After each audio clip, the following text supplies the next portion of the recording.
If you're somewhere between 55 and 85, you probably know this truth better than anyone else. Not everything in life needs to be said out loud. We spend our younger years learning to speak up for ourselves, but in our later years, we learn that sometimes the greatest peace comes from holding certain things close to our chest. Today, let's walk through 7 things you should never share with anyone, not because you have something to hide, but because you have something precious to protect. Your peace of mind, your dignity, and the freedom to live life on your terms. Number 1, age. Let's start with that simple question people love to ask. How old are you now? For some, answering feels innocent enough, but once that number is out, people rarely forget it. And sadly, they start tying all sorts of expectations and judgments to it. Maybe they see the number 70 or 80 and think, well, she shouldn't be driving so far alone anymore, or he probably can't handle that job around the house. It's unfair, but it happens every day. Take Mr. Phillips down the street. He's 82, still mows his own lawn, climbs a ladder when he wants to fix the gutters, and loves fishing trips with his grandson. But he told me, the moment people find out his age, they look at him with worried eyes. They tell him to sit down, take it easy, as if he's a fragile vase about to tip over. He hates that. So now when someone asks, he just smiles and says, old enough to know better, and young enough to do something about it. He lets people see him for who he is, full of stories, laughter, and surprises. Not just a number. Number 2, money. Money is one of those topics people think they understand, but they never really do. Whether you have more than enough to live comfortably or you're stretching every dollar, once people find out your financial situation, it changes things. I remember a woman named Margaret who had quietly saved for years. When her husband passed, she sold a small property they'd owned together. Word got around that she had a nice nest egg now. Suddenly, family members she hadn't heard from in ages were inviting themselves over. Some hinted they might need help paying off debts. Others just assumed she'd cover dinners out. Margaret told me she felt like her bank account had become her identity. On the flip side, if folks think you're struggling, they might look at you with pity. Or worse, judge your life decisions without knowing the full story. The truth is, your money doesn't define your worth. What defines you is how you treat people, how you've loved, how you've shown up for your family and community. So whether you've got plenty or just enough to get by, keep the details between you and your trusted circle. Money talk draws attention, but a quiet wallet gives you freedom. Number 3, family secrets. If you've lived long enough, you know every family has its cracks. Siblings who don't speak for years, old grudges that flare up at weddings or funerals, children who make choices you wouldn't wish for them. But here's the thing, dragging those family stories into the outside world doesn't heal anything. It just gives gossipers something to chew on. Take the Jeffersons, 3 sisters in their 70s who fell out over an inheritance dispute. One sister, Ellen, started telling every neighbor how unfair the other 2 were, how they'd betrayed her. Did it fix the problem? No. It embarrassed everyone and turned the neighborhood into a circle of whispers. Meanwhile, the sister she talked about felt hurt and shut out. Imagine if she'd kept that pain inside the family, sat down with them quietly, maybe with a cup of tea and some forgiveness. Some wounds do need time and privacy to mend. By keeping family secrets inside your 4 walls, you're not covering up shame, you're protecting the chance to heal, to talk things through when the dust settles, and to hold onto the bond that family can still give you, even when it's not perfect. Number 4, medications and health details.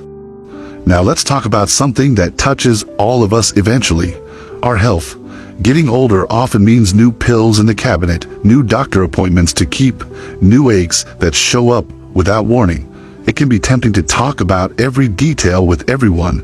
We want advice, maybe sympathy, but oversharing your medications and health problems can sometimes do more harm than good. People mean well, but suddenly you've got folks telling you about miracle cures they read about on the internet, or questioning your doctor's plan, or telling you what worked for their cousin's neighbor. And if you share every detail with casual friends or neighbors, they might start treating you like you're made of glass. Take Walt. He's 69, living with diabetes and mild heart disease. At first, he told everyone how many pills he was on and when he went to the hospital. But he noticed that friends stopped asking him to come fishing. They'd say, "Maybe you should rest today, Walt. You don't look so good." It made him feel small, like he was just his illnesses.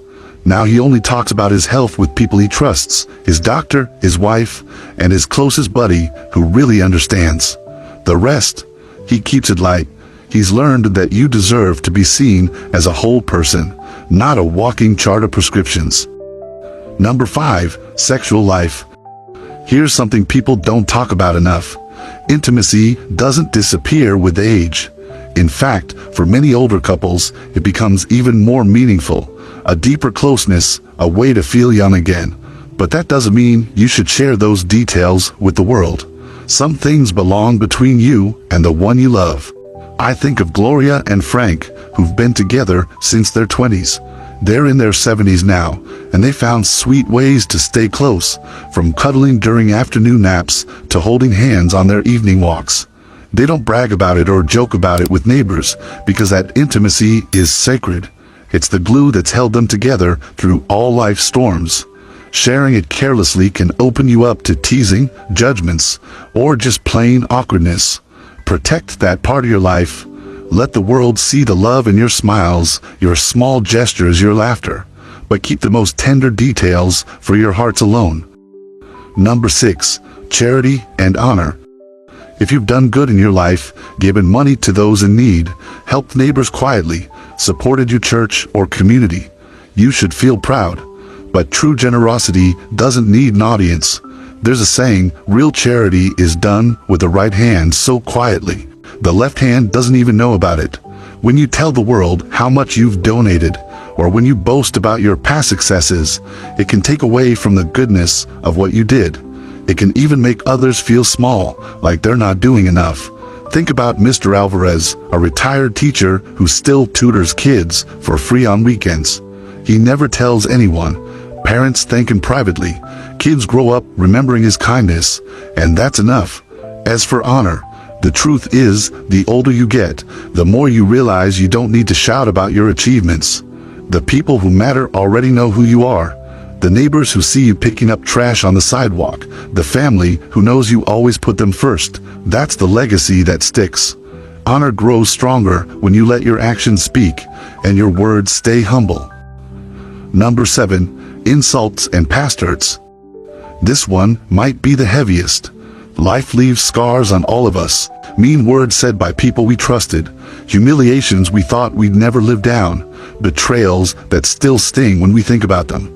And sometimes we replay these moments over and over, telling friends, telling new people we meet, hoping someone will say, "You were right, they were wrong." But what does it really do? It keeps the wound open. I knew a man named Charles who never let go of how his brother cheated him out of their father's land.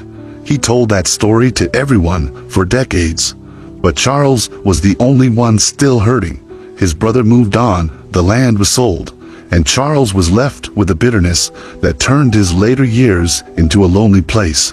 One day, he told me he wished he'd just buried it long ago. There's freedom in not giving your past the power to define your present. You don't have to forget the pain, but you can decide to keep it private, let it lose its grip on you, one quiet day at a time. My friend, you've earned the right to live these years on your own terms. Not everything needs to be shared. Age, money, family secrets, your health, your sexual life, your good deeds and honor, and those old insults. Hold these close to your heart. Let people see your spirit, not your scars. Let them see your kindness, not your wallet. Let them see your love, not your bedroom. And let them feel your quiet strength, the kind that doesn't shout, but lives and breathes in the choices you make every day. If this spoke to you, I'd love to hear your thoughts. What do you keep private to protect your peace? Drop a comment below and share your wisdom. You never know who you'll inspire. Thank you for spending this time with me today. Stay wise, stay gentle with yourself, and I'll see you in the next one.